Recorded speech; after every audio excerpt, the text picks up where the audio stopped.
बिस्मिल्लाहिर्रहमानिर्रहीम। अस्सलाम वालेकुम दोस्तों उम्मीद करता हूँ आप सब ठीक ठाक होंगे। आप सब दोस्तों को मेरे यूट्यूब चैनल आज़म वेट गाइड्स में खुशामदीद। दोस्तों, जैसा कि आप जानते हैं कि हमने एक न्यू ग्रुप बनाया है जिसका नाम आज़म वेट गाइड्स है। इस ग्रुप बनाने का मकसद आप सब फार्मर भाइयों के लिए आसानी पैदा करना, उनको बीमारियों के इलाज के लिए मेडिसिन बताना कि वो कौन सी बीमारी में कौन सी मेडिसिन और कब इस्तेमाल कर सकते हैं। इसके अलावा जो हमारा ग्रुप बनाने का मकसद है वो फार्मर की खुशहाली है कि वो अपने जानवरों को वैक्सीन किस मंथ में कौन सी वैक्सीन लगवा सकते हैं, उनकी ग्रोथ कैसे कर सकते हैं जानवरों की। इसके अलावा मिल्क प्रोडक्शन को कैसे इंक्रीज कर सकते हैं। इसके अलावा गोश्त की पैदावार को कैसे बढ़ा सकते हैं। अब सब दोस्तों से रिक्वेस्ट है कि अगर वो हमारे चैनल को सब्सक्राइब करेंगे तो आपको नई नई इन्फॉर्मेशन मिलती रहेगी। सब दोस्त मेरे चैनल आज़म वेट गाइड्स को सब्सक्राइब करें, इसके अलावा लाइक करें और दोस्तों के साथ इसको शेयर करें। आज का जो हमारा टॉपिक है वो डिवर्मिंग है। एनिमल्स में जो डिवर्मिंग की जाती है वो आखिर करवाना क्यों ज़रूरी है, फार्मर हजरात अपने पैसे डिवर्मर पर क्यों लगाएं। ये आज जो है वो हम सब टॉपिक को डिस्कस करेंगे। आखिर डिवर्मिंग की अहमियत क्या है। अब सब भाइयों को पता होगा कि जब हम एज ए ह्यूमन बीइंग हम खाना खाते हैं तो हर चीज़ को वॉश करके, सब्ज़ी को, आटा को छान कर चीज़ें इस्तेमाल करते हैं, जबकि जानवरों में ये चीज़ नहीं है। वो जैसे ही आप उनको पट्ठे डालें या इसके अलावा कोई जानवर डायरेक्ट खेत से खाते हैं तो वो मट्टी, कीड़े, बाकी जो पैरासाइट्स हैं उनके मैदे में, उनके जिगर में चले जाते हैं जो नुकसान का सबब बनते हैं। टॉपिक आज हमारा डिवर्मर है। डिवर्मर का मतलब डीवर्म से निकला है, यानी कि जानवर को पैरासाइट से, कीड़ों से आज़ाद करना। डिवर्मिंग करवाना क्यों ज़रूरी है, डिवर्मिंग की अहमियत क्या है, ये सब आज हम बातें डिस्कस करेंगे जो अब सब फार्मर भाइयों के लिए बहुत खुशहाल होंगी और फ़ायदे का सबब बनेंगी। अब सब भाइयों ने पहले ऑलरेडी कुछ डिवर्मिंग करवाई होगी। आप सबको बताऊं, जैसा कि आप स्क्रीन में देख सकते हैं कि जो वर्म्स होते हैं या पैरासाइट जिसको हम कहते हैं, उनकी तीन बेसिक किस्में हैं। सबसे पहले लंग वर्म, उसके अलावा नंबर 2 पे है राउंड वर्म, नंबर 3 पे है टेप वर्म। इनकी मुख्तलिफ कैटेगरीज हैं जो मैदे में, जिगर में पाई जाती हैं और डिवर्मिंग करवाना लाजमी होता है जानवर को। डिवर्मिंग करवाने के जो फ़वाइद हैं वो हम एंड पे डिस्कस करेंगे। सबसे पहले हम बात करेंगे कि जानवर जिनको डिवर्मिंग की ज़रूरत है उनकी अलामात क्या क्या हैं, कि कौन से ऐसे जानवर हैं, हम कैसे पता चलेगा कि हमारे जानवर को डिवर्मिंग की ज़रूरत है। ये साथ आप स्क्रीन पे देखेंगे। नंबर 1 पे है कि जिस जानवर को डिवर्मिंग की ज़रूरत होगी, सबसे पहले नंबर 1 पे उसकी आंखों में पानी चलना शुरू हो जाएगा। उस जानवर की जिसको डिवर्मिंग की ज़रूरत है, सबसे पहले उसके आंखों में से पानी निकलता रहेगा वक्तन फ़वक्त। नंबर 2 पे है कि उस जानवर की आंख में गिद्ध होगी, जिसको टेक्निकली हम कार्बन कहते हैं, कि उसकी आंखों में बार बार गिद्ध आएगी, उसकी आंखों का कलर चेंज हो जाएगा। नंबर 3 पे है कि अमूमन गाय में या भैंस में हम देखेंगे उसकी जो पसलियां होंगी वो हम बआसानी देख सकते हैं कि उसकी पसलियों के ऊपर जो गोश्त नहीं होगा, बिल्कुल गोश्त की लेयर नहीं होगी, पसलियां वाज़ेह नज़र आएंगी। नंबर 4 पे है जो इस डिवर्मिंग ना करने की वजह से बीमारी होती है, वो कहते हैं उसको लिवर फ्लूक। लिवर फ्लूक में जो नंबर 4 अलामत है, उसकी जो ठोड़ी के नीचे है वो स्वेलिंग हो जाएगी, सूजन हो जाएगी। नंबर 5 पे है कि जानवर को बार बार कॉन्स्टिपेशन, जिसे कब्ज कहते हैं, बार बार कब्ज होगी, जानवर का मैदा रुकेगा। नंबर 6 पे जानवर को बार बार डायरिया लगेगा, जिसे मोक कहते हैं पंजाबी ज़बान में। बार बार उसको मोक लगेगी, डायरिया होगा, रुक जाएगा, फिर डायरिया होगा, रुक जाएगा, ये कंडीशन होगी। नंबर 7 पे है कि जानवर खाना पीना छोड़ देगा। जानवर खाएगा, उसको ज़बरदस्ती हम कोई मीठा सोडा या उसके ज़रिए खिलाएंगे, लेकिन उसका मैदा प्रॉपर वर्क नहीं करेगा। बार बार जानवर जो है वो खाना पीना छोड़ देगा, कभी खा लेगा, कभी छोड़ देगा। इसके अलावा नंबर 8 पे है कि जानवर का जो बेली है, जानवर का जो पेट है, वो दूसरे जानवरों की निस्बत बेढंगा हो जाएगा, बहुत ज़्यादा बढ़ जाएगा, बेढंगा हो जाएगा उसका जो पेट है। नंबर 9 पे जो इसकी अलामत है कि जिसमें हमें यानी कि पता चल जाएगा किस जानवर की डिवर्मिंग है, नंबर 9 पे है कि जानवर दूसरे जानवरों की निस्बत सुस्त रहेगा, उसका दिल नहीं करेगा खड़ा होने का, या दीवार के साथ लग के खड़ा हो जाएगा, सुस्त रहेगा वो। नंबर 10 पे है कि उसकी जो प्रोडक्शन है, वो ग्रोथ है, वो रुक जाएगी। यानी कि अगर उसकी ब्रीड अच्छी है, उसको ग्रोथ करना चाहिए था कटे बच्चे को, कुर्बानी वाले को, उसकी ग्रोथ जो खुराक के हिसाब से वो ग्रोथ नहीं होगी। और अगर मिल्किंग एनिमल है कि जिसका आप हमें यानी कि दूध लेते हैं, उसका वो दूध कम हो जाएगा उसकी ब्रीड के हवाले से। जो यहाँ यानी कि पहले अगर वो दूध ज़्यादा देता था, तो उसकी खामोश अलामत नंबर 10 ये है कि उसका दूध कम हो जाएगा, उसका गोश्त प्रोडक्शन कम हो जाएगी। अब आते हैं, ये 10 अलामतें आप नोट कर लें, इसका बेशक स्क्रीनशॉट ले लें ताकि आपको हेल्पफुल रहे। अब जब हमें अलामात पता चल गई, तो अब हमने चूज करना है डिवर्मर को, कि हम कौन सा डिवर्मर दें, पेट की कीड़ों की दवाई कौन सी दें अपने जानवर को। आगे जो मेडिसिन है उसको हम करते हैं दो कैटेगरीज में डिवाइड। नंबर 1 जो ए ग्रेड या कह सकते हैं कैटेगरी ए है, उसमें जैसा कि आपको स्क्रीन पे नज़र आ रहे होंगे, इसमें 3-4 मुख्तलिफ कंपनियों की आती हैं। पहले सेल्मोर एजेंसी का एक प्रोडक्ट आता है जिसको अल्बेंजोल के नाम से कहते हैं। अल्बेंजोल में है अल्बेंडाजोल, जो किसी भी पीएचडी डॉक्टर या डीवीएम डॉक्टर साहब से आप डिस्कस करेंगे, तो वो हमेशा आपको ऐसा डिवर्मर देगा जो जानवर को डायरिया काज ना करे, मुंह ना लगाए। इसकी मिसाल आप ले सकते हैं कि अगर हमें एज ए ह्यूमन हमें 2-3 दिन मोशन लग जाए, तो डॉक्टर कहता है कि फौरी ड्रिप लगवाएं। जबकि हम फार्मर हजरात या दरिया के लोग या अठाड़ के लोग, वो पसंद करते हैं कि हमें जी वो डिवर्मर दें आपके जिसके साथ मोक लगे। ऐसा करना बिल्कुल दुरुस्त नहीं है।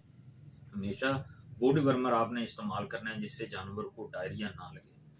जैसे कि हमने डिवाइड किया था कि डिवर्मर की दो कैटेगरी हैं, एक से जानवर को डायरिया लगता है, दूसरी जो ग्रुप है उससे डायरिया नहीं लगता।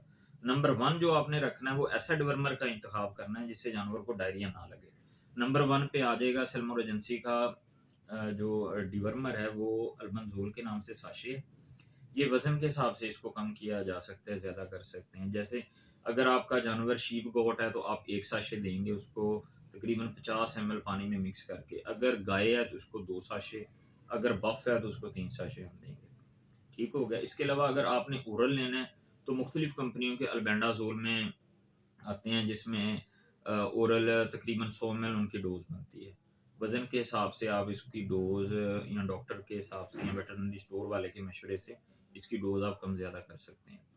इसके अलावा अल्बेंडाजोल, ऑक्सफेंडाजोल, फेनबेंडाजोल, ये मुख्तलिफ कंपनियों के आते हैं। इनमें जनरेशन का फ़र्क है, लेकिन ये जो डिवर्मर है ये दी बेस्ट है कि आप स्पेशली सर्दियों में जानवर कम पानी पीता है तो आप अल्बेंडाजोल साल्ट का इंतखाब करें।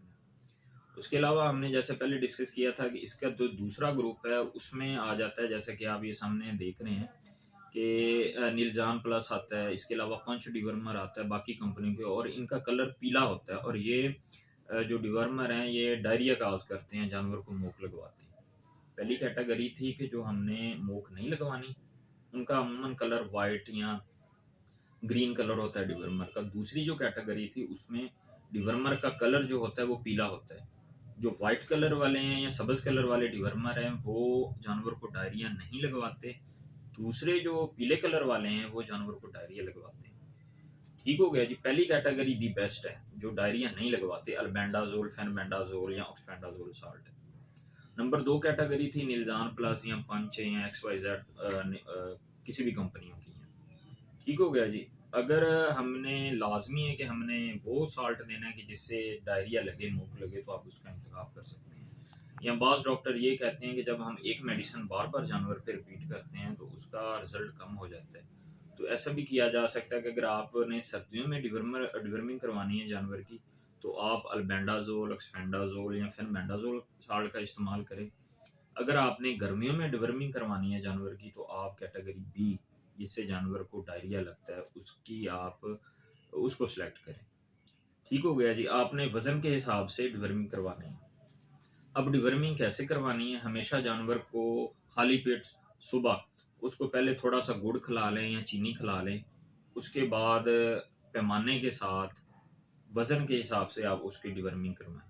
पहले चीनी या गुड़ खिलाने का मकसद ये होता है कि जो पैरासाइट्स होते हैं, उसके वर्म्स होते हैं, वो एक जगह इकट्ठे हो जाएं सब, और हम जो है वो डिवर्मिंग करवा दें। उससे जो है रिजल्ट बहुत अच्छा हो जाता है जानवर का, मेडिसिन का। अब जो जितनी दूसरा तरीका ये है कि आपने जो है वो खालिस दवाई ही नहीं पिला देनी।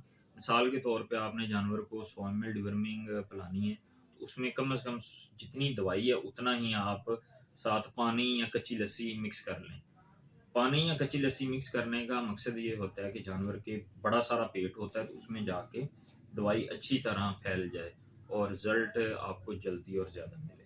दवाई पिलाने के बाद तकरीबन 1 घंटा आपने या पौना घंटा कोई चीज़ या चारे पट्टे वगैरह नहीं उसको खाने देने, ताकि दवाई अपना पूरा काम कर ले। अगर आपको जानवर की हिस्ट्री पहले पता है कि आपने पहले उसको डिवर्मिंग नहीं करवाई, तो फिर आप उसको 7 या 10 दिन बाद पिलाएं। अगर आपने पहले उसको दी हुई है, तो फिर आपने उसको 3 महीने बाद डिवर्मिंग करवानी है। याद रखें, नोट कर लें डायरी में कि जानवर को जिस दिन आपने डिवर्मिंग करवाई है, उसके जब 3 मंथ पूरे हो जाएं तो लाजमी आप जानवर की डिवर्मिंग करवाएं। अगर कैटेगरी ए आपने सेलेक्ट की थी जिससे जानवर को डायरिया नहीं लगा था, तो दूसरी दफ़ा आपने डिवर्मिंग कैटेगरी बी करवानी है। इस तरह एक दफ़ा जिससे डायरिया लगे उसकी, और एक दफ़ा जिससे डायरिया नहीं लगता उसकी। इस तरह आपने इसको हर साल या 3 मंथ बाद क्वार्टर वाइज इसको तब्दील करते रहना है। ठीक हो गया। उसके अलावा अब हमने डिवर्मिंग करवा ली, डिवर्मिंग करवाने के बाद उसके फ़वाइद हमें क्या क्या मिलेंगे? तो जी फ़वाइद उसके बहुत ज़्यादा आपको मिलेंगे। सबसे पहले जो आपका जानवर मट्टी खाता था, इसके अलावा कूड़े में से कोई शॉपर खाता था, या बाज़ जानवर मतलब कोई भी एक्स वाई जेड कोई भी चीज़ रस्सियाँ खा रहे होते हैं, वो सारा मसला आपका हल हो जाएगा। नंबर 2, आपका जो जानवर है उसका सबसे पहले दूध की प्रोडक्शन बेहतर हो जाएगी। गोश्त की प्रोडक्शन नंबर 2 पे बेहतर हो जाएगी। गोश्त उसका आप देखेंगे कुछ मंथ के बाद जिस्म पे, हड्डियों के फ्रेम के ऊपर गोश्त का बढ़ना बेहतर हो जाएगा। नंबर 3 पे है कि उसका जो हाजमा था, पहले आप देखेंगे कि उसके गोबर में तिनके एक्स वाई जेड काफ़ी चीज़ें आपको वाज़ेह नज़र आती थी। वो बिल्कुल एक यानी कि हाजमा जब बेहतर होगा तो उसका गोबर रेगुलर हो जाएगा। नंबर 3, उसका चराई का अमल बेहतर हो जाएगा। बाज़ दफ़ा आप वंडा, खल या कोई चीज़ उसके सामने रखते थे, वो बखुशी जानवर नहीं खाता था, वो आपका मसला हल होगा। जानवर को जो डालेंगे वो खाएगा। नंबर 4 पे है कि जो आप मकसद, जैसे हम अमूमी हकीम या दूसरे लोग बात करते हैं, वो भी हम उनको भी एक्सपीरियंस साथ लेते हैं कि जानवर का मैदा और जिगर बेहतर हो तो जो चीज़ वो खाता है उसको लगती है। सेम यही फार्मूला हम एनिमल्स पे भी अप्लाई करते हैं कि अगर कोई भी चीज़ हम जानवर को देते हैं वो उसको लगती नहीं है, तो अमूमी तौर पर जब उसका मैदा और जिगर बेहतर होगा, तो वो जो चीज़ आप उसको डिवर्मिंग के बाद खिलाएंगे वो उसको लगेगा, उसका रिजल्ट आपको मिलेगा। अमूमी तौर पे मैं फार्मों पे जाता हूँ तो अक्सर फार्मर हजरात कहते हैं कि यार हमने इस जानवर को डिवर्मिंग मतलब ये खिला दिया, घी दे दिया, खल दे दी, मंडा दे दी, वो उसको लग नहीं रहा। उसका मकसद यही होता है कि उसने उसको डिवर्मिंग नहीं करवाया होता। जब उसको आप डिवर्मिंग करवाएंगे तो जो चीज़ आप डालेंगे उसको वो लगेगा, उसके जिस्म उसको जज़ब करेगा। आगे नंबर 5 पे है कि आपके अगर मादा जानवर है तो उसका हीट साइकिल बेहतर हो जाएगा, वो जानवर बर वक्त हीट में आएगा। तो मेरे भाई ये सब पॉइंट, सब फार्मर भाई इस पॉइंटों को लिख लें अपने। जो है जानवर, जिस जानवर की आपने डिवर्मिंग नहीं करवाई हुई उसको बर वक्त डिवर्मिंग करवाएं, उसका आपको बहुत ज़्यादा बेनिफिट मिलेगा। और उसकी डेट लिख लें, एक चार्ट बना लें या डायरी में उसका डाटा लिख के, उसकी निशानियाँ लिख के, या अगर कान पे उसके टैग आपने लगाया हुआ टैग नंबर नोट करके अपने जानवरों की बर वक्त डिवर्मिंग करवाएं।